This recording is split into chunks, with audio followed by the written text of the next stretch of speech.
हिंदी भाषेतून मराठी भाषेत रूपांतरित करण्यात आलेला आहे.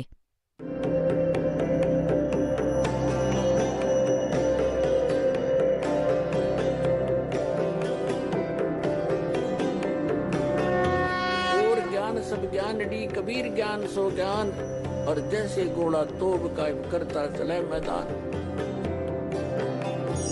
जगद्गुरु तत्वदर्शी संत रामपालजी महाराजांचे अमृत वचन सर्व पवित्र धर्मांच्या व पवित्र शास्त्रांच्या आधारावर. हजूर सावंतसिंहजींनी 20 मार्च 1948 मध्ये एका रजिस्टर्ड मृत्यूपत्र द्वारे सरदार बहादूर जगतसिंहजींना आपला विश्वासपात्र उत्तराधिकारी नियुक्त केले. 20 मार्च 1948 आणि 2 एप्रिल 1948 निजधामाला गेले. आता याने काय सिद्ध झाले की 20 मार्च 1948 यांनी आपला उत्तराधिकारी सरदार जगतसिंहला बनवले आणि कोणाला नाम देण्याचा आदेश नाही दिला. यामुळे खिन्न होऊन, कारण की दोघे होते ते अजून जे स्वतःला उत्तराधिकारी मानत होते, एकतर हे खेमामलजी बलुचिस्तानी शाह मस्ताना आणि एक कृपाल सिंह, ते पण सावंतसिंहजींचे शिष्य होते. या दोघांना बायपास केले. जगतसिंहजींना यांनी नामदान करण्याची आज्ञा दिली आणि आपला उत्तराधिकारी बनवले. हे दोघे खिन्न होऊन तिथून आले. 1948 मध्ये याने तर सच्चा सौदा शिरसा मध्ये डेरा बनवला आणि कृपाल सिंहने दिल्लीत आपले बस्तान बसवले. मनमुखी दोघे. आता प्रमाण देतो बघा. 20 मार्च 1948 मध्ये जगतसिंहांना त्याने देऊन टाकले. त्यानंतर यांनी 48 मध्ये एप्रिलमध्ये येऊन आणि इथे डेरा बनवला. 1949 मध्ये मग नाम देऊ लागले. सावंतसिंहजी मरण पावले. त्यांचा मृत्यू झाला 2 एप्रिल 1948 बघा. आता हे ठेवून दिले आम्ही सार वचन वार्तिक. आता आपण परत आलो आहोत सद्गुरु के परमार्थी करिश्मों के वृत्तांत नावाच्या पुस्तकाकडे. हे बघा. आता यात आम्ही तुम्हाला दाखवतो 33 पृष्ठावर इथे लिहिले आहे की डेरा सच्चा सौदा दरबाराचा पाया बेपरवाह मस्तानाजींनी 2 एप्रिल 1948 आपल्या पवित्र करकमलांच्या द्वारे कच्च्या विटांनी ठेवला. 2 एप्रिल 1948 बाबा सावंतसिंहजींचा मृत्यू व्हायचा आहे आणि 20 मार्चला त्यांनी जगतसिंहजींना उत्तराधिकारी बनवले. मग ते पळून गेले तिथून. आता नामदान केव्हा देऊ लागले? सावंतसिंहजींच्या मृत्यूच्या 1 वर्षानंतर 1949. ते पण संगतने म्हटले की नामदान द्यायला लागा, तेव्हा द्यायला लागले. स्वतःच गुरु बनले. बघा आता 27 पृष्ठ. ते 33 वर वाचले आपण. आता 27 वर. बेपरवाह मस्तानाजींनी संगतच्या परत परत विनंती करण्याने आणि बाबा सावंतसिंहजींच्या हुकमावरून एप्रिल 1949 मध्ये नामदान देणे सुरू केले. यांची अक्कल बघा. जर बाबा जयमल सिंहजींनी नाम देण्याची आज्ञा दिली असती तर 48 मध्ये सुरू करायला हवे होते. त्यांनी तर यांना म्हटले पण नाही. जेव्हा हे पाहिले की आपला नंबर येणारच नाही तर तिथून पळून गेले आणि ते पण संगतच्या प्रार्थना करण्यानंतर. आणि मग हे नाम देऊ लागले. संगत कोणती होती? सावंतसिंहजींचीच जी संगत होती, जे तिथले, ते यांच्या मागे लागले. त्यांनी मग ते नाम दुसऱ्यांना ते नाम मग देऊ लागले. हे आहे कहीं की ईंट कहीं का रोड़ा और यो राधा स्वामी एक पंथ जोड्या. हे तर शेंडाना बुडका. आता हे दाखवू इच्छितो दास.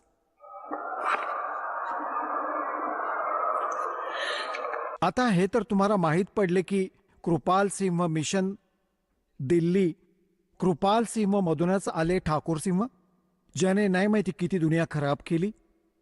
आणि इकडे हे बलुचिस्तानी शाह मस्तानापासून हे चालूच आहे. इथे करोडो जीवांचा यांनी बट्ट्यावळ करून ठेवला. त्यातूनच जगमालवाली इथे एक गंगुआ गाव आहे. तिथे मस्ताने मस्तुनी आहेत. सगळे एकाच विहिरीचे ते पाणी आहे. आणि आग्र्याहून आले आहेत हे बाबा. जय गुरुदेव बाबाजे, तुलसीदासजी त्यांचेच, म्हणजे शिवदयालजींच्याच ब्रँचेस आहेत सगळ्या.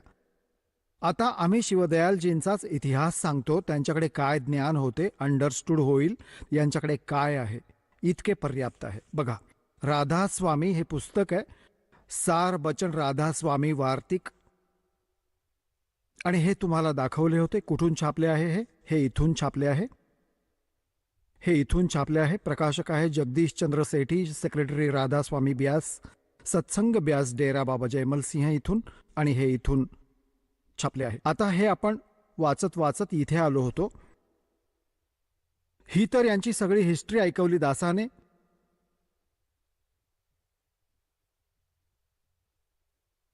पुढे अजून पण खूप गोष्टी आहेत, कारण की आपल्याला फक्त आपल्या हिताचे घ्यायचे आहे. आता हे बघा, हे आहे जसे सुरुवातीला तुम्ही ही वाचलेच भूमिकेमध्ये. ही भूमिका आहे सार वचन राधास्वामी वार्तिक हजूर स्वामीजींचे. सार वचन राधास्वामी वार्तिक हजूर स्वामीजी महाराजांच्या वचनांचा संग्रह आहे. हे वचन सत्संगी तसेच अन्य चर्चांच्या सत्संगात तसेच अन्य चर्चांच्या दरम्यान सत्संगींनी नोट केले होते. स्वामीजी महाराजांच्या शरीर सोडल्यानंतर काही वर्षांनी याचा संग्रह करून पुस्तक रूपात छापले गेले. सन 1902 मध्ये बाबा जयमल सिंहजी महाराजांनी सार बचन राधास्वामी वार्तिकला पहिल्यांदा गुरुमुखी लिपीत छापले आणि त्याचेच हे हिंदी रूपांतरण आमच्याकडे आहे. हे हजूरजी कोण होते? स्वामी महाराजांचे शुभनाम शेठ शिवदयाल सिंहजी होते, ज्यातून राधास्वामी पंथ चालला आहे. सन 1818 मध्ये यांचा जन्म झाला. सन 1878 मध्ये 61 वर्षांचे 60 वर्षे वयात यांचा मृत्यू झाला होता. आता आपण येऊया त्याच्याच पृष्ठ 13 वर. जे यांच्या विचारांचा संग्रह सत्संग करत होते ते सत्संगींनी नोट केले होते, तो संग्रह आहे. वचन नंबर 1, राधास्वामी दयाल की दया, राधास्वामी सत्संग खुलासा उपदेश हजूर स्वामी राधास्वामी साहिब का. या शिवदयालजींना मग राधास्वामी म्हणू लागले. राधास्वामी का म्हणू लागले? त्यांच्या पत्नीचे नाव होते नारायणी देवी. त्यांचा छोटा भाऊ होता शेठ प्रतापसिंह. तो आपल्या भावाला तर कृष्णाचा अवतार मानत होता आणि आपल्या वहिनीला राधा मानत होता. तर राधास्वामी जसे उमास्वामी, उमा पार्वती तिचा पती शंकर भगवान, तर उमास्वामी जिथे शब्द लिहिला असेल अंडरस्टूड असते की शंकरजींना संबोधित केले जात आहे. तर यांनी नारायणीच्या ऐवजी प्रेमाने राधा म्हणू लागले आपल्या वहिनीला. आणि राधाचा स्वामी हा शिवदयाल. तर राधास्वामी. आता हा शिवदयाल म्हणा हवं तर राधास्वामी म्हणा. आणि ताराचंद आहे ना, जो ताराचंद दिनोद मध्ये भिवानीत बनवून ठेवलाय त्याने, तो तर त्याचा सार शब्दच राधास्वामी, म्हणजे शिवदयालच सार शब्द आहे याचा. अरे काय गजब आहे, फुटले यांचे भाग्य. आता बघा, राधास्वामी म्हणजे शिवदयाल की दया, राधास्वामी सहाय, शिवदयाल सहाय. शिवदयाल बनला भूत, ते पण दाखवेन तुम्हाला. खुलासा उपदेश हजूर राधास्वामी साहेबांचे हे वचन आहे. शिवदयालजींनी जे सत्संग ऐकवले होते ते हे जगत नाशवान आहे, हे विश्व पण नाशवान आहे. इथे बघा, फक्त काम इतकेच आहे की इंसान म्हणजे मनुष्य, आपलं स्वरूप म्हणजे रूह, आत्म्याला त्याचा खजिना आणि निकास म्हणजे जिथून तो आला होता म्हणजे मुक्काम सतनाम. हा सतनामाला स्थान म्हणत आहे. मुक्काम म्हणजे स्थान, सतनामाला स्थान म्हणत आहे. आणि राधास्वामीला पण सतनाम स्थान सांगत आहे, राधास्वामीकडे पोहोचवणारे. एक भक्त हे राधास्वामीवाले सत्संग करत होते एका जागी. पुढे त्यांचे परिचर करतात सत्संग. तर काय सांगत होता? कबीर साहेबांचा एक शब्द आहे, करने नो दीदार महल में प्यारा. त्यात सारे सांगून ठेवलंय, अगमलोक, अलख, सतलोक, अलखलोक, अगमलोक आणि अनामी लोक. 4 बस इतकेच सांगितलेत. ते काय सांगत आहेत की तिथे पंजाबीमध्ये बोलत होता की सतलोक, सचखंड, सतलोक हा पहिला लोक, एक लोक, मग अलखलोक, मग अगमलोक, मग अनामी लोक, त्याच्यावर त्याचा सड्डा साधू राधास्वामी लोक.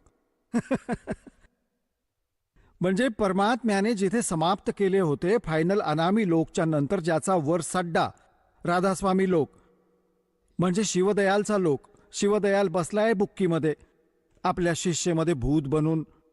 तर ही यांची बकवास आहे सगळी. बघा आता इथे यांनी काय म्हटले की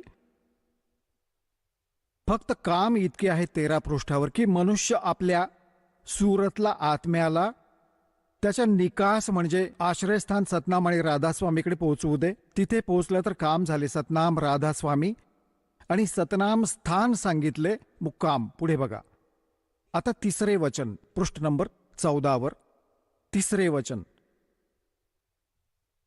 हे बघा. जितके आचार्य आणि महात्मा आणि अवतार आणि पैगंबर प्रत्येक धर्मात झाले ते सगळे आपल्या अभ्यासाच्या जोरावर अंतरात पक्के आश्रयस्थान खऱ्यांचे चालले, परंतु सगळेच्या सगळे दूर स्थान नाही पोचले.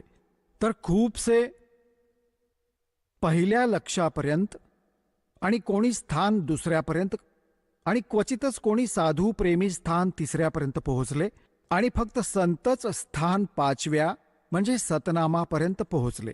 आता हे लक्ष्यस्थान सतनाम अंतिम स्थान सिद्ध केले. सतनाम बघा मंजिल 5वी स्थान 5व्या सतनामापर्यंत पोहोचले सतनामावर आणि क्वचितच कोणी संत स्थान 8व्यापर्यंत राधास्वामी पदापर्यंत पोहोचले. आता हे राधास्वामी पण स्थान सांगितले. याच्या पुढे सुरत इथे बघा. मग आता बघा 15 नंबरवर आलो. 4 नंबर वचन. आता समजले पाहिजे राधास्वामी पद. आता समजले पाहिजे राधास्वामी स्थान सगळ्यात उच्च स्थान आहे. सगळ्यात उच्च स्थान आहे राधास्वामी आणि हेच नाम कुळमालिक आणि खऱ्या साहेब आणि खऱ्या भगवानाचे आहे राधास्वामी. नाम पण सांगितले, स्थान पण सांगितले. चला आता या स्थानाच्या 2 स्थान खाली म्हणजे राधास्वामीहून 2 राधास्वामी स्थानापासून आणि 2 स्थान खाली यांनी सगळ्यात वरपासून सुरू केले. सतनामाचे स्थान आहे. सतनामाचे स्थान आहे आणि सतनामाला ते स्थान सिद्ध करत आहेत. सतनाम स्वतःचे स्थान आहे. हे बघा या स्थानाहून म्हणजे राधास्वामीहून 2 स्थान खाली सतनामाचे स्थान आहे. अरे बुद्धिभ्रष्ट्यांनो, तिथे तर सतनामाला स्थान सिद्ध करत आहेत. आता स्थान सतनामाचे स्थान म्हणजे स्थानाचे स्थान आहे. स्थानाचे स्थान आहे. अरे मूर्खही नाही बोलत ही भाषा. यांना महापुरुष म्हणायचे म्हणत असत. आता बघा पुढे अजून पहा यांची करामत. या स्थानाच्या 2 स्थान खाली सतनामाचे स्थान आहे. बघा इथे काय म्हणत आहेत 13 पृष्ठावर. मग परत वाचाल तर समजेल यांची ही इंग्रजी. फक्त काम इतकेच आहे की इन्सान आपल्या म्हणजे मनुष्य आपल्या सुरत म्हणजे आत्म्याला रूहला त्याच्या खजाना निकास म्हणजे स्थान सतनाम. स्थान सतनाम म्हणजे स्थान इथे सतनामाला स्थान सांगितले. स्थान सतनाम आणि राधास्वामींमध्ये पोहोचवू दे. दोन्ही स्थानं सांगितली आणि इथे स्थान सांगितले की आता हे 14 पृष्ठावर फक्त संत स्थान 5व्या म्हणजे सतनामापर्यंत पोहोचले. स्थान मंजिल म्हणजे स्थान. हे बघा हे मंजिल म्हणजे स्थान स्वतःच लिहित आहेत. इथे तर सतनाम मंजिल आहे स्थान. आणि या 15व्या पृष्ठावर 4 नंबर वचन आहे. होय गीतेसारखी वचन आहेत यांची. आता म्हणतात या स्थानाहून म्हणजे राधास्वामी स्थानाहून 2 स्थान खाली सतनामाचे स्थान आहे. गंतव्य स्थानच स्थान आहे. स्थानाचं स्थान आहे. अरे स्थान तर कोण्या माणसाचं होत असतं बाबा. तो मनुष्य तिथे राहतो ते त्याचं स्थान आहे. ते घर आहे. घराचं घर आहे. दगडाचा दगड आहे. असं याचं फुटले भाग्य असे कुळाचे मालक म्हणवले गेले. आणि याच्या पुढे मागे माहीत नाही किती पदव्या लावून ठेवल्यात याच्या राधास्वामी शिवदयालच्या. आणि त्याचं हे ज्ञान आहे. यांची थिअरी अशी आहे तर प्रॅक्टिकल काय असेल आत्ता दाखवतो त्याचा रिझल्ट काय झाला. आता बघा हे काय म्हणत आहेत. या स्थानाहून 2 स्थान खाली सतनामाचे स्थानाचे स्थान आहे. आणि ज्यांनी आता सतनामाला पुढे डिफाईन केले आहे, परिभाषित केले आहे सतनामाला. या सतनामाला अजून काय म्हणतात? संतांनी सतलोक सतनामाला, सचखंड सतनाम, सार शब्द पण सतनाम आणि सच शब्द पण सतनामाला, आणि सतनाम पण सतनामाला, सतनाम पण सतनामाला आणि सत्पुरुष पण सतनाम म्हणून विधान केले आहे. हे भगवान, आणि हे होते परमधनी म्हणवत होते. यांनी तर अशी डेफिनेशन दिली जसे कोणी कोणाकडून ऐकले की बाबा 300 किलोमीटर दूर जंगलात बसलेल्या व्यक्तीने की मी शहरात फिरून येतो, कारमधून जातो, पेट्रोलने चालते, ड्रायव्हर चालवतो. ही कथा ऐकली कोणाकडून, मग त्याला विचारले की कार कशी असते, पेट्रोल कसे असते, रस्ता कशाला म्हणतात, शहर कसे आहे, ड्रायव्हर कसा आहे, तर तो काय सांगेल? जर ती व्यक्ती मंदबुद्धी आणि ज्याने कधी स्वप्नात नाही पाहिली ती कार, रस्ता, शहर, पेट्रोल, तो काय डेफिनेशन करेल? ती कार, पेट्रोल पण कारलाच म्हणतात, सडक पण कारलाच म्हणतात, ड्रायव्हर पण कारलाच म्हणतात, शहर पण कारलाच तर म्हणतात. यांची ही डेफिनेशन आहे. तुझा गजब झाला.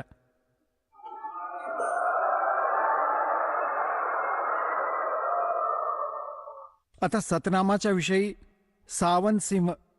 सावन सिंहजी ज्यांनी त्याच विहिरीचे पाणी ग्रहण केले होते ते काय सांगतात बघा.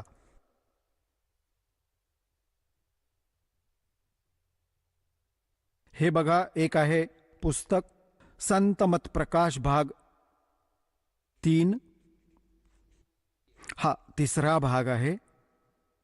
आणि हे आहेत श्री सावनसिंहजी, करादर्शन देवतेचे श्री सावनसिंहजी महाराज. संतमत प्रकाश भाग 3 हे कुठून छापले आहे? हे आहे हजूर महाराज सावनसिंहजींच्या सत्संगांचा संग्रह. आता जसे शिवदयालमध्ये पाणी होते तेच यांच्याकडे, आणि तेच आले पुढे सच्चा सौदा शिरसावाल्यांकडे. तेच सावनसिंहजींचे ज्ञान बलुचिस्तानी शाह मस्तानाच्याकडे होते. यावरून तुम्हाला चांगलंच माहीत पडेल की त्यांच्याकडे काय आहे.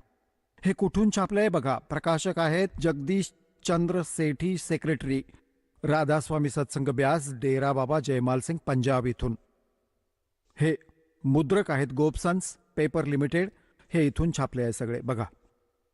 आता याच्या 107 पृष्ठावर येऊया. 102 पृष्ठावर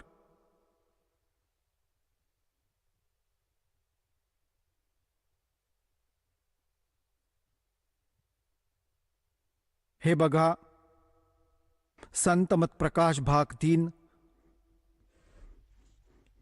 102 पृष्ठावर. आता शिवदयालची तर ही वाणी आहे आणि त्याचा अनुवाद करत आहेत सावनसिंहजी. सतपुरुष सतनाम कहाई और सतलोक निज पाया जाई आई. म्हणजे सत्पुरुषाला सतनाम म्हटले जाते आणि सतलोक तोच आहे ज्याला मिळवले जाते. पाया आई. सचखंड आणि सतनाम चौथा लोक आहे.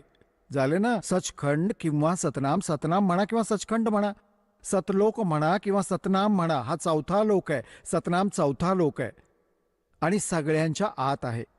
जर हे आहे सत्पुरुषाचा, जर हे आहे सद्गुरूकडून मार्ग घेऊन मेहनत करून आत पडदा उघडला तर सचखंडाला पोहोचले जाऊ शकते. इथे काय म्हणत आहे की सचखंड म्हणजे सतलोक किंवा सतनाम एकच आहे. हा चौथा लोक आहे. सचखंड किंवा सतनाम, इथे सतनाम लोक सांगितला. आणि हा काय म्हणतो, सत्पुरुष सतनाम कहाई. सत्पुरुषालाच सतनाम पण म्हटले जाते. वाणीचा याने ठीक अनुवाद नाही केला, परंतु सचखंड किंवा सतनाम, इथे सतनामाला सतलोक म्हटले, चौथा लोक. ठीक आहे. आता येऊया 107 पृष्ठावर. 106 पासून सुरू करू. 106 पृष्ठावर हे तेच आहे. संतमत प्रकाश भाग 3. सावनसिंहजींना कोणी विचारले, तोच सत्संगी विचारत आहे हजूर, जिथे राम नामाचा महिमा होत असेल, म्हणजे जिथे जायला पाहिजे, तर सावंत सिंहजींनी म्हटले, तू कोणत्या रामाचा उल्लेख करत आहेस? महाराजजी म्हणाले, कोणत्या रामाचा? तोच सत्संगी म्हणतो की हजूर, काय राम खूप सारे आहेत? महाराजजींनी म्हटले, राम 4 आहेत.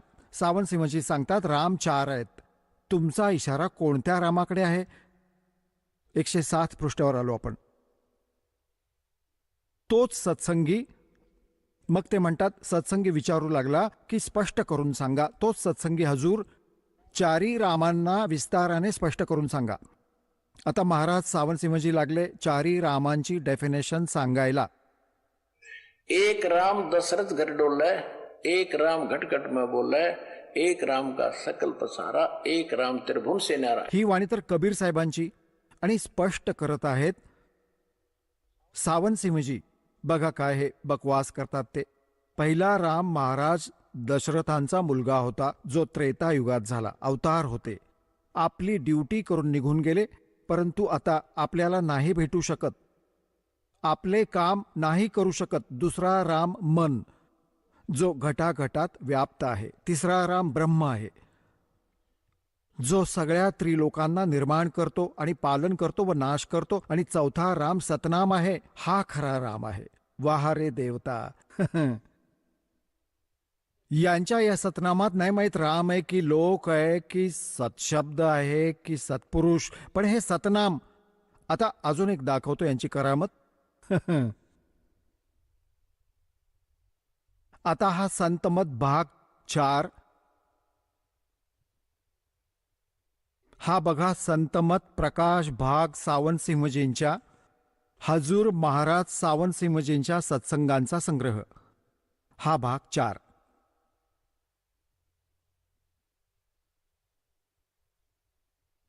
हे कुठून छापले आहे हे बघा.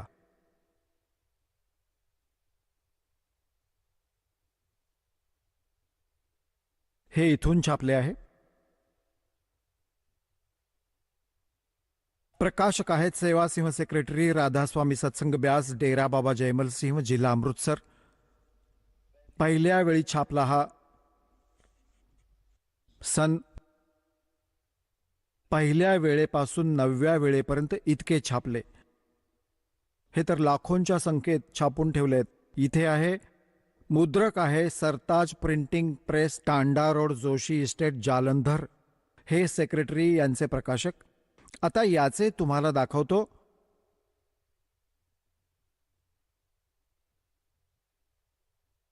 आता इथे आलो आपण 261 पृष्ठावर. सावंत सिंहजी डिफाईन करत आहेत, अक्षर रूप निकरती चाली छोड़ दिया अब देश बिगाना. आता ही वाणी तर शिवदयालची, आणि अनुवाद करत आहेत सावंत सिंहजी, डेरा बाबा जयमल सिंहवाले आणि डेरा सच्चा शिरसावालेचे गुरुजी, संस्थापकचे गुरुजी. काय ज्ञान आहे त्यांचे ऐका बघा. हा संसार क्षर आहे, हे जग क्षर आहे, आणि अक्षर आहे तो ब्रह्म आहे. जे अक्षर आहे तो ब्रह्म आहे. पुण्यात्म्यांनो, कख पण माहिती नव्हते यांना. गीताध्याय नंबर 15च्या श्लोक नंबर 16 व 17 मध्ये 3 पुरुष आहेत. एक क्षरपुरुष, एक अक्षरपुरुष, एक परम अक्षरपुरुष. क्षरपुरुष तर हा ज्योती निरंजन ब्रह्म आहे, क्षरपुरुष आहे, आणि हे म्हणतात अक्षरपुरुष आहे तो ब्रह्म आहे. तर याने माहीत पडते की यांच्याकडे होते काय मंदबुद्धीवाल्यांकडे, आणि यांनी इतक्या दुनियेला बुडवून परमात्म्याच्या मुलांना काळाच्या मुखात घालून यांना किती पाप लागेल, किती जीवांचा नाश केला. भगवान रडत असतील यांच्या कुकर्मांवर. हे बघा,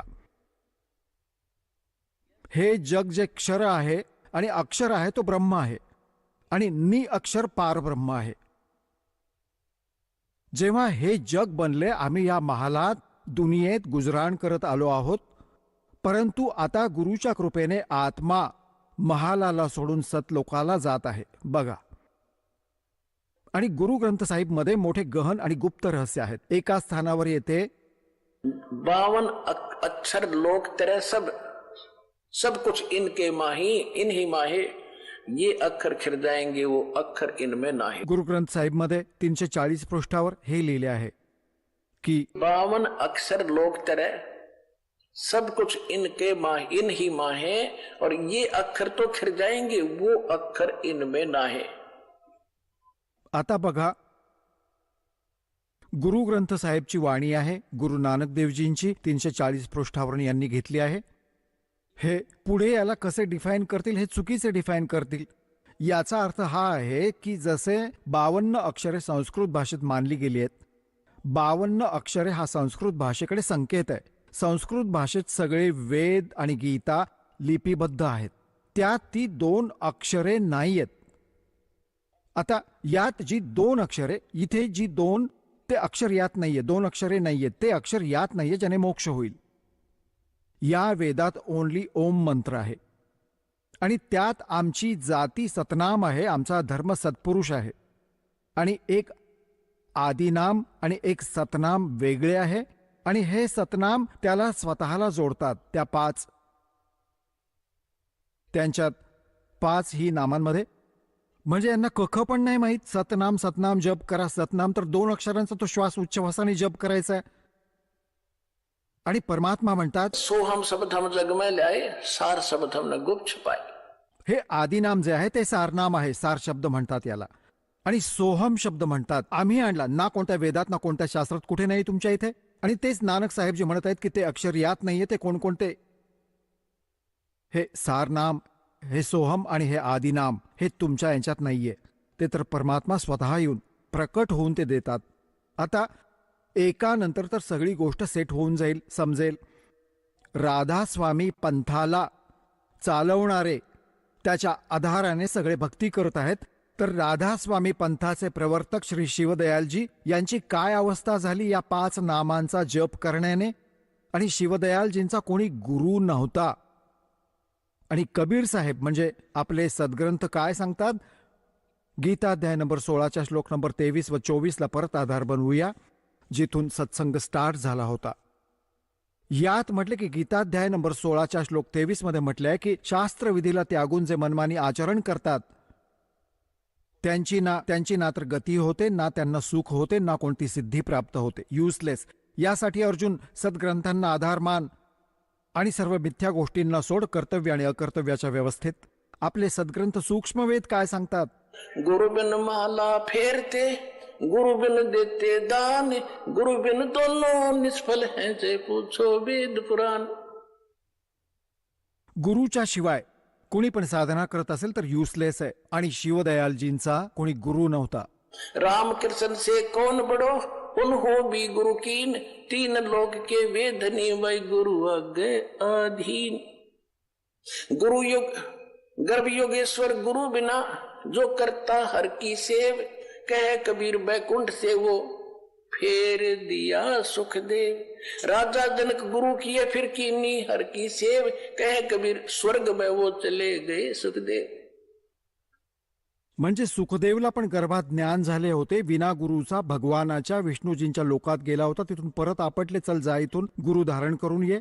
जेव्हा राजा जनकाला गुरु केले सांगतात, मग ते ठिकाण मिळाले जिथपर्यंतचा गुरु त्याला भेटला होता. और रामकृष्ण से कौन बड़ा, उन्हों भी गुरु कीन, 3 लोक के वेदनी गुरु आगा थी. आणि परमेश्वराने स्वतः गुरुचा हा महिमा ठेवत, मर्यादा ठेवत स्वामी रामानंदजींना गुरु बनवले. आणि शिवदयालजींचा कोणी गुरु नाही, तर तुम्ही तर फेल आहात. जर शिवदयालजी फेल आहेत तर पूर्ण पंथ फेल झाला, हे समजा की यांचं मूळच दाखवलं सगळं.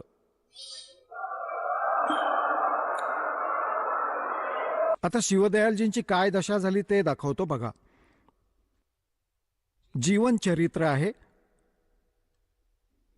आम्ही इथे दाखवतो.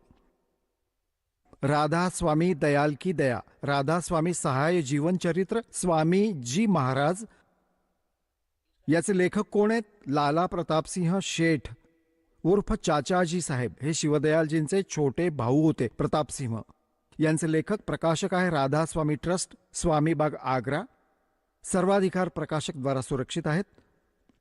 आणि हे कुठून छापलंय हे बघा. हे आहेत शिवदयालजी करादर्शन. करादर्शन महात्माजींचे. स्वतः बुडाले, दुनिया बुडवून गेले, भूत बनले मग शेवटी. हे 17व्या वेळी 5000 छापले. सन 2006 मध्ये ते आमच्या जवळ आहे. राधास्वामी ट्रस्ट, स्वामी बाग आग्रा. मुद्रक आहेत अर्पण प्रिंटरी, राधास्वामी चेंबर्स, भालेज रोड, आणंद. हे आहेत यांचे फोन नंबर. आता बघा, अय होय, यांच्या 28व्या पृष्ठावर तुम्हाला दाखवतो की यांचा कोणी गुरु नव्हता. हे बघा, हे जीवन चरित्र आहे स्वामीजी महाराज शिवदयालजींचे. 28 पृष्ठावर स्वामीजी महाराजांचा कोणीही गुरु नव्हता आणि ना कोणाकडून त्यांनी परमार्थाचा उपदेश घेतला. आता गरीबदासजी म्हणतात, सतगुरु पुरुष कबीर हैं ये चारों युग प्रमाण, और झूठे गुरुआ मर गए भाई हो गए भूत मसाण. काय सांगतात की परमात्मा कबीरजी 4ही युगात प्रमाण आहे त्यांचे, 4ही युगात आले आहेत. ज्ञान देऊन सहशरीर निघून गेले, सहशरीर आले. सतगुरु पुरुष कबीर हैं ये चारों युग प्रमाण, और झूठे गुरुआ मर गए वो हो गए भूत मसाण. परमात्मा कबीरजी म्हणतात, सतयुग में सत सुकृत कह टेरा, त्रेता नाम मुनिंदर मेरा, द्वापर में करुणा में कहाया, कलयुग नाम कबीर दरहाया. चारों युग में मेरे संत पुकारे, और कूक कहा हम हेल रे, हीरे माणिक मोती बरसे ये जग सुगता डेल रे. झूठे गुरु के आश्रय कदे न उदर जीवे, सच्चा पुरुष कबीर है वो आद्य परम गुरु पीवे. की ते परमात्मा पण आहेत आणि खऱ्या सद्गुरूंचा पण रोल तेच करायला येतात आणि त्यांच्यामुळे जीवाचा मोक्ष होईल. आणि जे नकली गुरु होते ते स्मशानात भूत बनले. ही दशा झाली शिवदयालजींची, कारण की त्यांचा कोणी गुरु नव्हता. ही दशा शिवदयालजींची झाली कारण की परमात्म्याच्या विधानाच्या विरुद्ध साधना आहे यांची. 28 पृष्ठावर तेच जीवनचरित्र स्वामीजी महाराजांचे आपण वाचत आहोत. स्वामीजी महाराज म्हणजे शिवदयालजींचा कोणी गुरु नव्हता आणि नाही कोणाकडून त्यांनी परमार्थाचा उपदेश घेतला. तर काय बनला हे दाखवतो काय बनला हा.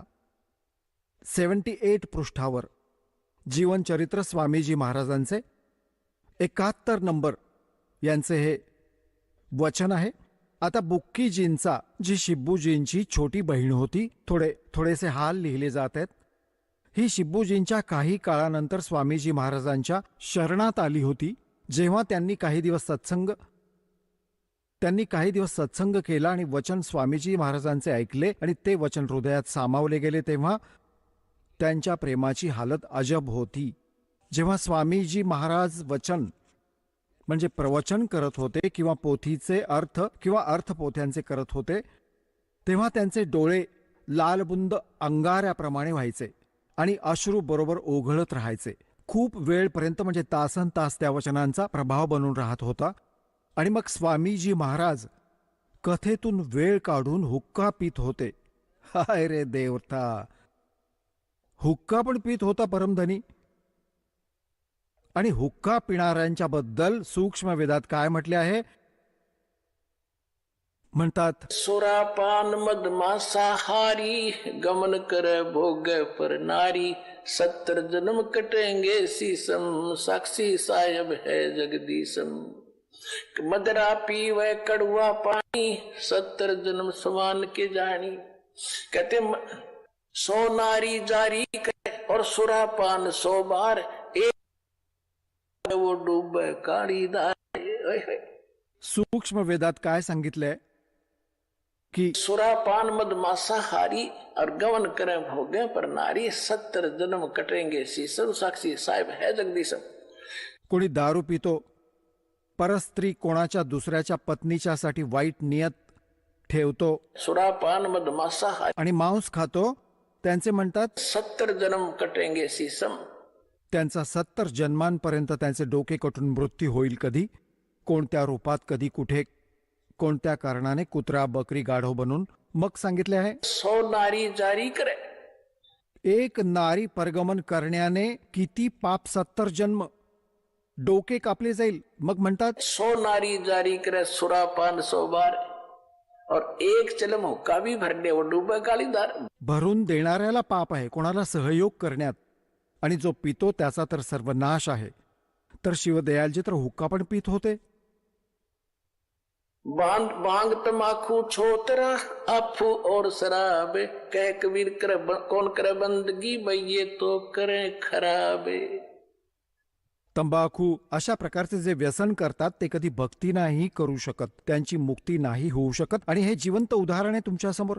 शिवदयालजी भूत बनले. हा हुक्का पण पित होता, खोटी साधना पण करत होता, मागच्या जन्माचा पुण्यकर्मी प्राणी होता, काळामध्ये फसला आणि याला बनवले चौधरी साहेब, बनवले गुरु, आंधळ्यांचा आंधळा गुरु. कहता अंधे की बाप गई अंधे ने मार के कौन बतासी. हा दास आहे डोळे असलेला, ज्ञानाचे नेत्र दासाकडे आहेत.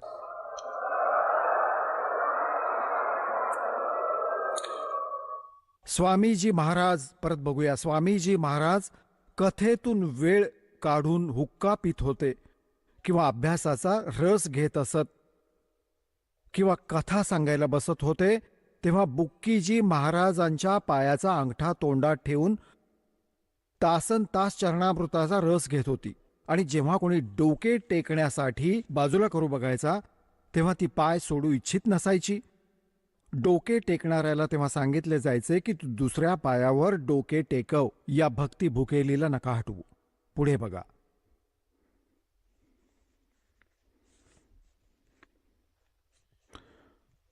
नका हटवू. पुढे आपण वाचू. यांना स्वामीजी महाराजांच्या दर्शनाचा पूर्ण आधार झाला होता. सुरत पण उच्च देशात पोहोचली होती. कोणाची? बुक्कीची. असं म्हणतात बुक्कीजींना स्वामीजी महाराज खूप उच्च देशात पोहोचवत असे. शिवदयालला नव्हते माहीत स्थान कोणते आहे, सतनाम कोणते, बुक्कीजींची कुठे जाईल सुरत. बघा, जेव्हा स्वामीजी महाराज अंतर्धान झाले, म्हणजे शिवदयालजींचा जेव्हा मृत्यू झाला, तेव्हा बुक्कीजींचे हे हाल झाले, ही हालत झाली की दिवस रात्र बेशुद्ध पडून राहायची. आणि 2 दिवस आवश्यक विधी पण उरकायला जात नव्हती, फ्रेश व्हायला पण जात नव्हती. आणि सुरत स्वामीजी महाराजांच्या पायापाशी बसली होती, राहत होती. 80 पृष्ठावर सुमारे 1.5 महिना हीच स्थिती राहिली. सगळ्यांना भीती वाटली की कदाचित यांचा देह सुटेल. तेव्हा स्वामीजी महाराजांनी यांना दर्शन दिले आणि सांगितले की ज्या प्रकारे तू सेवा देत होतीस त्याच प्रकारे कर. मग त्या दिवसापासून बुक्की भोग पण तयार करू लागली आणि माझ्या पन्नी गल्लीतल्या घरात पहिल्याप्रमाणेच रीतीप्रमाणे पलंग पण लावायची आणि हुक्का पण भरायची. आता लेखक कोण आहे? हा शिवदयालजींचा छोटा भाऊ प्रतापसिंह. आणि प्रतापसिंह सांगत आहे की जिथे पहिले शिवदयालजी राहत होते, साधना करत होते, ती पन्ना गल्ली आग्र्यात ते छोट्या भावाच्या वाट्याला आले ते स्थान. त्याच्यानंतर सांगतात जिथे शिवदयालजी डेरा घालून राहत होते ते माझ्या वाट्याला आले. शिवदयाल तो प्रतापसिंह. तर तिथे जिथे ते आधी राहत होते तिथेच तो बुक्कीमध्ये येऊन बसला भूत बनून. आणि मग म्हटले की तू हुक्का भर, जेवण बनव आणि त्याच पलंगावर बसून खाईन जिथे आधी बसत होतो. आता बुक्कीमध्ये आला शिवदयालजी. आता बुक्की पोळी बनवायची, हुक्का भरून मग पलंगावर बसायची, मग बुक्की आणि ती पोळी खाऊन गुडूगुडू करत हुक्का प्यायची. शिवदयाल भूत. आणि लोक तर असं म्हणायचे तो अनामी लोकात निघून गेला, तो तर राधास्वामी लोकात नाही, तो तर बुक्की लोकात आला उलटा.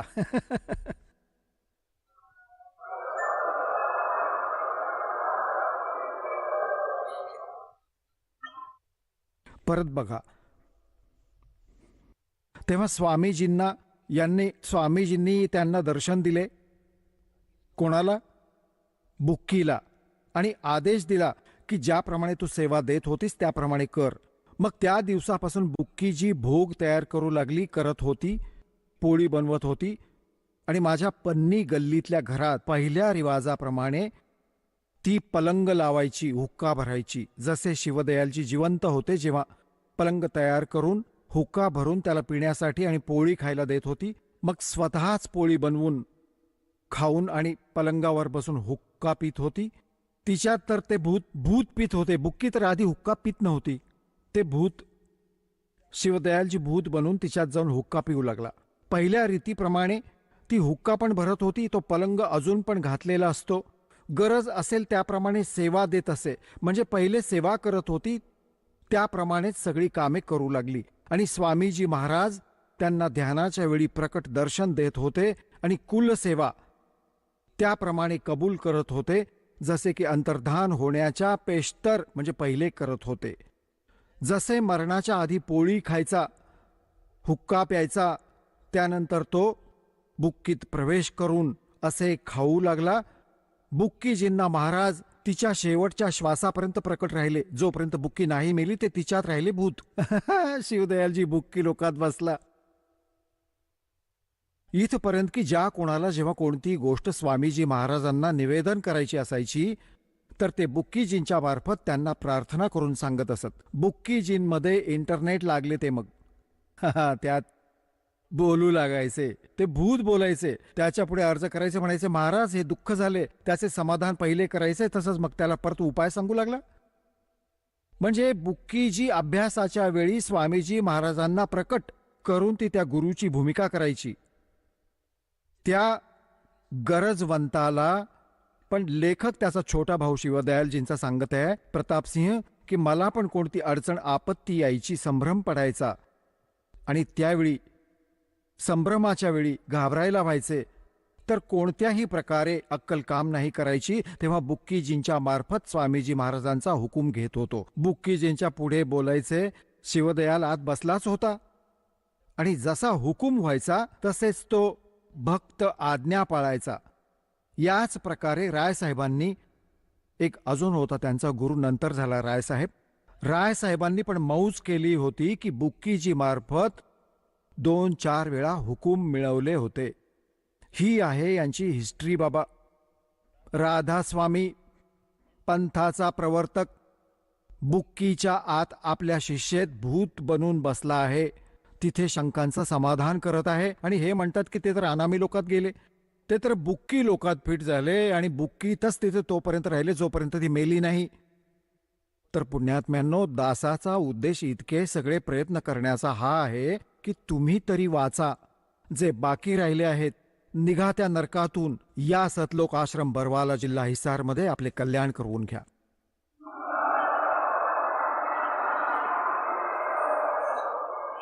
आता ज्या महापुरुषांना परमात्मा भेटले त्यामध्ये कोण कोण आहेत? आदरणीय धरमदास साहेबजी, आदरणीय मलुकदास साहेबजी, आदरणीय दादू साहेबजी, आदरणीय नानक साहेबजी शीख धर्माचे प्रवर्तक, आदरणीय गरीबदास साहेबजी गाव चुडानी जिल्हा झज्जर हरियाणा वाले, आदरणीय घिसादासजी गाव खेकडा जिल्हा बागपत आणि उत्तर प्रदेश वाले, आदरणीय स्वामी रामानंदजी काशीवाले, यांना, या सगळ्यांना भगवान भेटले. त्यांनी कसा, कोण सांगितला परमात्मा? नानक साहेबजींनी म्हटले आहे. धरमदासजी तर बघून आले, त्यांनी सांगितले आहे की सतलोक से चलकर आए काटण यम की जंजीर. परमात्मा कबीर साहेबांना तिथे पाहिले, मग खाली पाहिले. होय होय, तेच रूप, हलके शरीर, तेजपुंज शरीर बनवून खाली आले मालक. धरमदासजींनी तेच सांगितले की काशीमध्ये जे कबीर परमात्मा प्रकट होते, धाणक विणकर, ते मालक आहेत, खरे परमात्मा आहेत, सत्पुरुष आहेत. तिथे पण मनुष्य सदृश्य आहेत. तिथे पूर्ण सृष्टी आहे सतलोकात अशीच, पण ही डुप्लिकेट आहे, ती ओरिजिनल आहे. ही नाशवान आहे, ती अविनाशी सृष्टी आहे. तुम्ही सगळे तिथे राहत होतात. इथून जी दास तुम्हाला साधना सांगत आहे, जोपर्यंत इथे राहाल आनंदाने राहाल, सगळ्या दुःखातून वाचून राहाल आणि जाल तर सतलोकात विमानात बसून जाल. जी साधना दास सांगत आहे त्याने.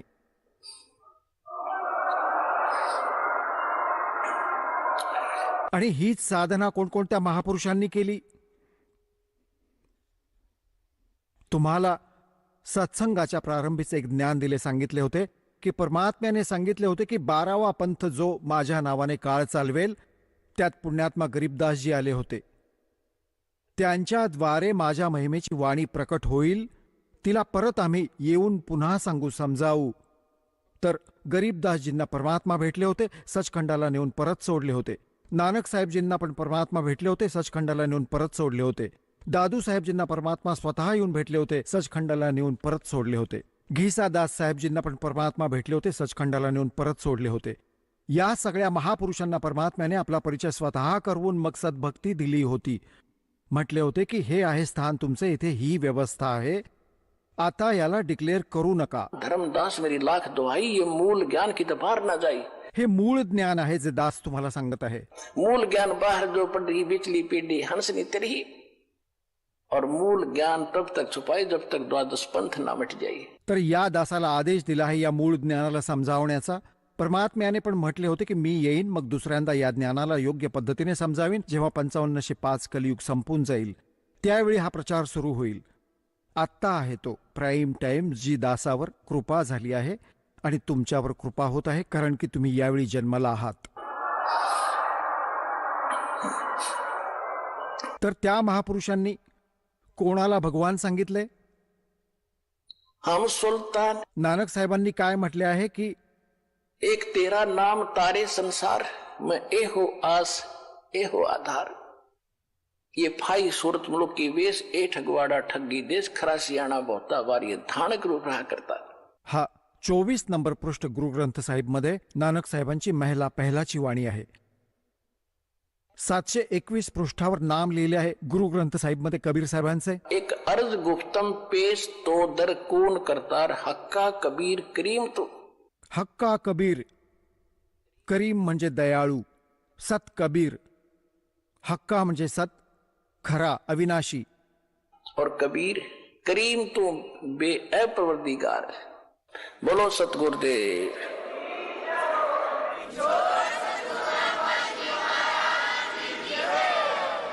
चला आता आपण त्या श्रद्धाळूंचे अनुभव जाणून घेऊयात ज्यांनी जगद्गुरु तत्वदर्शी संत रामपालजी महाराजांकडून दीक्षा प्राप्त केलेली आहे, तसेच त्यांच्याद्वारा सांगितलेल्या भक्ती मार्गावर चालत आहेत. नमस्कार सतसाहेब. आपलं नाव? मनोज सूर्यकांत दुरी. आपण कुठून आलात? मी पुण्यातून आलो आहे. आपला व्यवसाय काय आहे? मी मार्केटिंगमध्ये सेल्समनचं काम करतो. संत रामपालजी महाराजांची गुरुदीक्षा आपण कधी घेतली? 16 ऑगस्ट 2009 साली. संत रामपालजी महाराजांची गुरुदीक्षा घेण्या अगोदर आपण व आपला परिवार कोणती भक्ती साधना करत होतात? आम्ही गणपतीची पूजा करत होतो, ब्रह्मा विष्णूची महेशची पूजा करत होतो, देवीची साधना करत होतो, उपास वगैरे करत होतो, संकष्टी चतुर्थी करत होतो, सत्यनारायणच्या पूजा घालत होतो, शांतीसाठी इकडे तिकडे फिरत होतो आम्ही. पण आम्हाला कुठेही काही शांती मिळत नव्हती. त्यामुळे आम्ही बरेचशा ठिकाणी फिरलो आणि कोणी सांगितलं की त्र्यंबकेश्वरला जावा, तुमच्या पूर्वजांचे काहीतरी दोष आहेत त्याच्यामुळे तुम्हाला त्रास होतो आहे, तुमच्या पूर्वजांना शांती मिळाली नाही आहे त्याच्यामुळे तुमच्या धंद्यात बरकत नाही, तुम्हाला आर्थिक संकट येत आहेत, तुम्हाला लाभ होत नाही आहे, तुमचं आरोग्य धोक्यात आहे, तुम्हाला काहीतरी बाधा आहे, तुमच्या घरात निपुत्र झालेत तुमचे चुलते, तुम्हालाच वडिलांना फक्त पुत्र आहे, त्यांना शांती नाही, तुमची जमीन जुमल्यात तुम्हाला काही फायदा होत नाही आहे, असे सगळे संकट, धंदे टिकत नाही आहे, कामं होत नाही आहेत, असे बरेचसे कर्ज पाणी वाढत होतं, अशा गोष्टी होत होत्या आणि त्याच्यातून काही साधना होत नव्हती. मग आम्ही कोणी सांगायचं की जा त्र्यंबकेश्वरला, तिथं जाऊन पूजा करा, त्रिविधी करा, नागपिंडी करा, पण त्याच्यातून पण आम्हाला काही लाभ झाला नाही. मला कोणीतरी सांगितलं की चतुर्शिंगेला जा, तिथं उपास कर. मी तिथे पांढरे उपास केले, दूध भात खायचा म्हणे, दिवसभर तसंच राहायचं, असे 21 मंगळवार बुधवार असे केले, पण त्याच्यातून पण मला काही लाभ झाला नाही. मी 21 वर्ष संकष्टी चतुर्थी केली, बऱ्याचशा गोष्टी मला अडचणीच येत होत्या, पण काही त्याच्यातनं मला सुखकर वाटतच नव्हतं. आयुष्यात माझं शिक्षणही पूर्ण नव्हतं झालं माझं, त्याच्यामुळे मला वाटायचं की मी खूप मागं पडतो आहे. मी कुठंतरी पत्रिका दाखव, कुठं काय कर, अशा गोष्टी करत राहायचो. ह्याची शांती कर, मंगळाची शांती कर, चंद्रबळ नाही आहे, पत्रिकाच खराब आहे. शेवटी मी एका ब्राह्मणालाकडे गेलो, त्याने मला सांगितलं की ते पुण्यातले प्रतिष्ठित मंडईचे गणपतीचे पूजा करतात. ते मला म्हटलं की तुला कुठेतरी गुरु बनावं लागेल, तुला तुझ्या पत्रिकेत खूप त्रास आहे, तुला याच्यातून काही मार्ग मिळणार नाही. मी म्हटलं गुरु कसा करायचा, मी काय करणार, तुमची पत्रिका खराब आहे, असं तसं. मी म्हटलं बाबा मला ह्याच्यातून शांती मिळत नाही आहे, मी काय करू. मग त्यांनी सांगितलं गुरु करा, तुम्हाला गुरु मार्ग मिळेल. मग एक दिवस असंच मार्केटमध्ये फिरत असताना की मी असंच इथे आलो, मग एकाने मला सांगितलं की अकोल्याला जा, तिथं ते हनुमान चालिसा वगैरे गणपतीची पूजा वगैरे करतात, त्याच्याने तुमचं शांती मिळेल तुम्हाला. आणि सकाळी 6 वाजल्यापासून तो 4 वाजेपर्यंतचा विधी होता. मला कसं तरी मी तिकडे गेलो, पोचलो, मला उठवत पण नव्हतं, बसवत पण नव्हतं, तरी तो विधी मी पार पाडला. पण त्याच्यातूनही मला काही शांती मिळाली नाही, उलट मला त्रासच व्हायला लागला. आणि मी भटकतच होतो. म्हणजे मला ज्या कामावर मी होतो त्या कामावर पण मला सांगितलं की तुम्हाला काय ते काम जमत नाही, तुम्ही दुसरं काम शोधा. मी नंतर मग ते तसंच काम करत राहिलो. सर, जसं तुम्ही सांगत आहात की आपण पूर्वीपासूनच परमेश्वराच्या शोधात होता आणि त्याचप्रमाणे आपल्यावर आणि आपल्या कुटुंबावर वारंवार संकटे येत होते. त्यामुळे आपण वेगवेगळ्या पंडिताकडे जात होतात, त्यांना आपली कुंडली दाखवत होतात आणि त्याच्यातून काहीतरी समाधान मिळेल या आशेने आपण वेगवेगळ्या देवांची आराधना करत होतात, परंतु आपल्याला कुठेच समाधान मिळालं नाही. मग मला असं विचारायचं आहे की संत रामपालजी महाराजांचा जो काही मार्ग आहे, जे काही ज्ञान आहे, या ज्ञानाची माहिती आपल्याला कशी मिळाली आणि आपण त्यांच्या शरणात कसे आलात? एक दिवस असंच मार्केट करता करता मी असंच दुकानाचं सेल्समनचं काम करत असताना मला एका दुकानाच्या भगतजी होते. ते मला म्हटले की तुम्ही एक काम करा, तुम्ही खूप त्रासात दिसताय, तुमचं काय होत नाही आहे. मी पण पूर्वी आसाराम भगतजीच्या ह्याच्यात होतो, पण मार्गात मी ती सोडून दिलं आसारामचं आणि मी ह्या मार्गात आलो. तर तुम्ही माझ्याकडे या घरी 2-3 वेळा मी त्यांच्या घरी गेलो, सीडी बघितली आणि मला काहीतरी असं अनुभवायला लागलं की काहीतरी ह्याच्यातून वेगळं ज्ञान आहे आणि ह्याच्यातून काहीतरी होऊ शकतं. मी शोधातच होतो की परमात्मा कुठेतरी मला मार्ग दाखवेल. आणि एक दिवस अचानक असंच एक दिवस कबीर जयंतीच्या दिवशी मी सत्संगला गेलो आणि तिथून डायरेक्ट हरियाणावरून लाईव्ह होता प्रोग्राम आणि तिकडचे भगतजी मला म्हटले आज तुमचा चांगला दिवस आहे, आज तुम्ही डायरेक्ट परमात्म्याच्या दर्शनाला आले. आणि तिथून मी मग सत्संग सुरू केला जसा आणि तसे मला प्रत्येक रविवारी मी सत्संगला जायला लागलो आणि त्यानंतर दिवसेंदिवस माझे कामात माझ्या प्रगती व्हायला लागली. नुसतं सत्संग बघितल्यावर माझे कामात प्रगती व्हायला लागले आणि मला चांगल्यापैकी ऑर्डर्स मिळायला लागल्या आणि जे काम मी दिवसभर फिरून होत नव्हतं, जिथं मला 10-15 कॉल करायला लागायचे, तिथं माझे 4-5 कॉलमध्येच माझं समाधान व्हायला लागलं. आणि मी म्हणायचो एवढं मी आता उद्यासाठी काय ठेवू. मला जिथं 30,000 40,000ची ऑर्डर असायची तिथं मला 80,000ची ऑर्डर मिळून जायची. मी म्हणायचो अरे नको बाबा परमात्मा, हे कसं काय एवढं चक्कर हे व्हायला लागलं. मग मी एक दिवस ठरवलं की भगतजी मला आश्रमला यायचं म्हणून. मग मी 16 ऑगस्ट 2009 साली जेव्हा इथे पुण्यात स्वाईन फ्लूचा कहर चालू होता आणि सगळीकडे हाकार उठला, सगळे तोंडाला रुमाल बांधून फिरत होते आणि त्यावेळेस मला असं कळलं की आपल्याला जायचं आहे, ह्या दिवशी तारीख ठरलेली आहे. माझा मुलगा दम्याचा आजार असताना त्याला घरात ताप येत असताना मिसेस म्हणाली तुम्ही हे सगळं सोडून कुठं चालले इतक्या लांब, तुम्हाला उद्या काय झालं तर आम्ही काय करायचं, कोणाकडे बघायचं. मी म्हटलं आता जे काय करणार ते परमात्माच करतील, मला माहिती नाही. मी तिला म्हटलं एक काम करू, आपण डॉक्टरकडे जाऊ, त्याची तब्येत दाखवू, त्याला ताप येतो आहे. ठीक आहे म्हटलं. डॉक्टरला म्हटलं मला दिल्लीला मिटिंगला जायचं आहे, मला जायला हवं. तर ते म्हटले काय हरकत नाही, तुम्ही जाऊ शकता. आम्ही त्याला चेक केलं आणि त्याला औषध देतो आहे आणि दर 4-4 तासाने मी त्याला फोनवरनं हे घेत होतो की काय कशी काय तब्येत. आणि त्यानंतर आश्रमात गेलो. सगळं रेल्वेत बघितलं तर TCसुद्धा रुमाल लावून फिरत होतं. आश्रमात गेलो त्या एकाच्याही तोंडावर रुमाल नव्हता. आणि जसं मी आश्रमात प्रवेश घेतला तसं मला गुरुजींनी समोर स्वतः म्हणजे लगेच आवाज दिला. माझ्या हसरू माझे ढळाढळा वाहत होते. गुरुजी मी म्हटलं ही काहीतरी वेगळी शक्ती आहे, परमात्मा मला चरण सेवा दिली आणि मी तिथं तृप्त झालो. म्हटलं ही काहीतरी वेगळं काम आहे. म्हटलं परमात्मा मी तुमच्या शोधात आणि परमात्माला परमात्माला माहीतच होतं की हा भगत येतो आहे म्हणून आपला. आणि असंच म्हणजे मी त्यानंतर भक्ती सुरू केली आणि बरेचसे काही गोष्टी मला तिथून अनुभवायला मिळाल्या. सर, जसं तुम्ही सांगत आहात की आपले जे मित्र आहेत त्यांनी आपल्याला संत रामपालजी महाराजांची माहिती दिली आणि आपण सत्संगाच्याद्वारे संत रामपालजी महाराजांचं ज्ञान ग्रहण केलं आणि बरवाला स्थित संत रामपालजी महाराजांच्या आश्रमात जाऊन आपण त्यांची उपदेश घेतला. तर मला असं विचारायचं आहे की जेव्हा आपण सद्गुरू संत रामपालजी महाराजांच्या शरणात आलात त्यानंतर आपल्याला त्या सद्भक्तीमुळे काय काय लाभ प्राप्त झालेत? मला पुष्कळ लाभ प्राप्त झाले. त्याच्यामुळे मला माझ्या बऱ्याचशा गोष्टी माझा अर्थ म्हणजे काय म्हणतात ना आर्थिक लाभ सुरू झाला. मला आध्यात्मिक लाभ मिळाला. शिवाय मला आरोग्याचा लाभ मिळाला. मला मूळव्याध बवासीरचा त्रास होता तो कमी झाला. ज्या दिवशी मी आश्रममध्ये गेलो गुरुजींचं नाम घेतलं आणि त्या दिवशी गुरुजींना प्रार्थना केली. संत रामपालजी महाराज म्हणाले की परमात्मा दया करेंगे. आणि त्या दिवसानंतर माझं ब्लडिंग होत होतं ते पण बंद झालं. हा एक लाभ झाला मला. त्यानंतर मी गावी गेलो. माझ्या काही जमिनीच्या अडचणी होत्या. त्या जमिनीतून पण मला परमात्म्याने माझ्या बाजूने निकाल दिला. तो एक लाभ झाला माझा. अशा अनेक गोष्टी मला परमात्म्याने एकदा मला असंच मी गुरुजींच्या आश्रमात चाललो होतो आणि आम्ही चुकून रेल्वेत लेडीज डब्यात बसलो आणि तिथंच आम्हाला हे करण्यात आलं की आम्हाला म्हटलं की तुम्ही इथं तुम्हाला स्क्वॉड आला आणि आम्हाला घेऊन गेले, कोर्टात घेऊन गेले आणि तिथं आम्हाला संध्याकाळपर्यंत बसवून ठेवलं आणि नंतर सोडलं. तर रात्री आम्हाला आश्रमात पोचायला 11 वाजले. तर गुरुजींना माहिती पडलं की पुण्याचे 9 भगत आहेत, अडकलेले आहेत, ते येत आहेत आणि गुरुजी आमच्यासाठी दर्शनासाठी थांबून राहिले. आणि जेव्हा माझा नंबर आला दर्शनासाठी, जेव्हा मी प्रसादासाठी हात पुढं केला, तेव्हा माझ्या हातावर काही रॅशेस होत्या ॲलर्जीच्या आणि त्याच्यात रक्त येत होतं थोडंसं आणि ते जरा हाताला पाणी लागलं की झोंबायचं.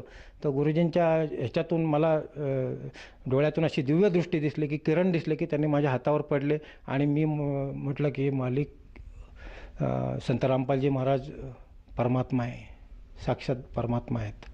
कारण हे दिव्यदृष्टी त्यांचीच होऊ शकते, बाकी कोणी होऊ शकत नाही. त्यानंतर त्यांनी तो चमत्कार दिल्यानंतर मी थोडे दिवस विसरून गेलो. पण नंतर जेव्हा मला काय आठवलं की आपण काहीतरी विसरतोय, नंतर मी ते सांगितलं काही ह्यांना घरच्यांना, तेव्हा त्यांना पण वाटलं की हां बरोबर आहे.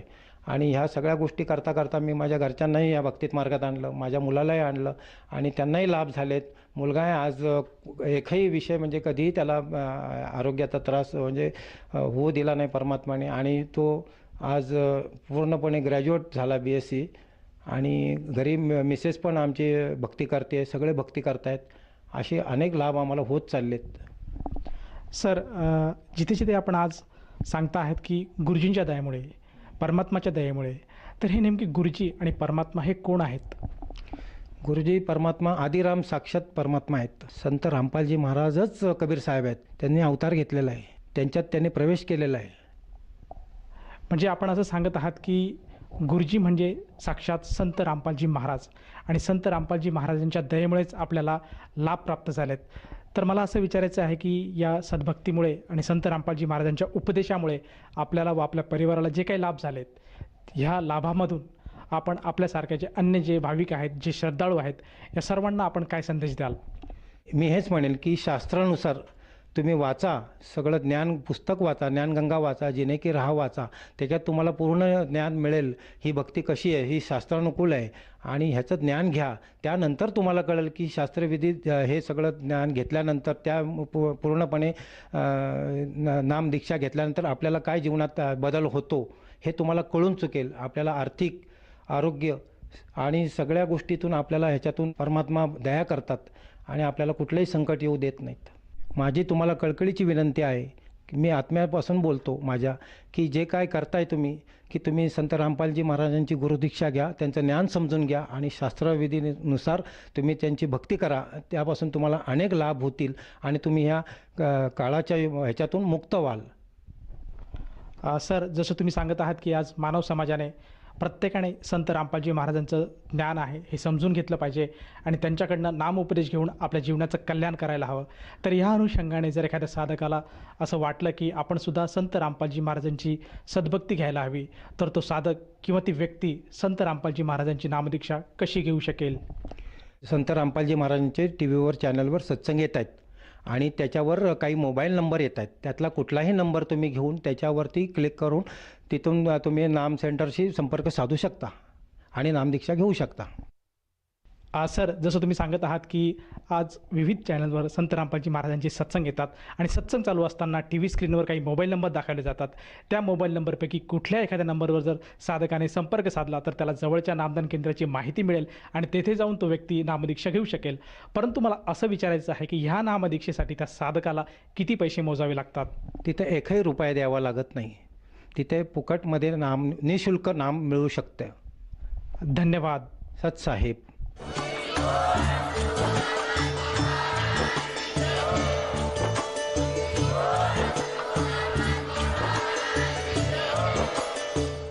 आपण ऐकत होता जगद्गुरु तत्वदर्शी संत रामपालजी महाराजांचे मंगल प्रवचन. निःशुल्क नामदीक्षा प्राप्त करण्यासाठी आणि अधिक माहितीसाठी संपर्क करा 7030303951 7030303952. आमची वेबसाईट आहे www.jagadgururampalji.org. सर्व पवित्र धर्मांच्या व पवित्र शास्त्रांवर आधारित प्रमाणित अनमोल पुस्तक ज्ञानगंगा किंवा जगण्याचा मार्ग यापैकी कोणतेही एक पुस्तक निःशुल्क मागवण्यासाठी आम्हाला आपले पूर्ण नाव, पूर्ण पत्ता, पिनकोड सहित आणि फोन नंबर लिहून 7030303951 7030303952 नंबरवर SMS करू शकता किंवा आम्हाला 7030303952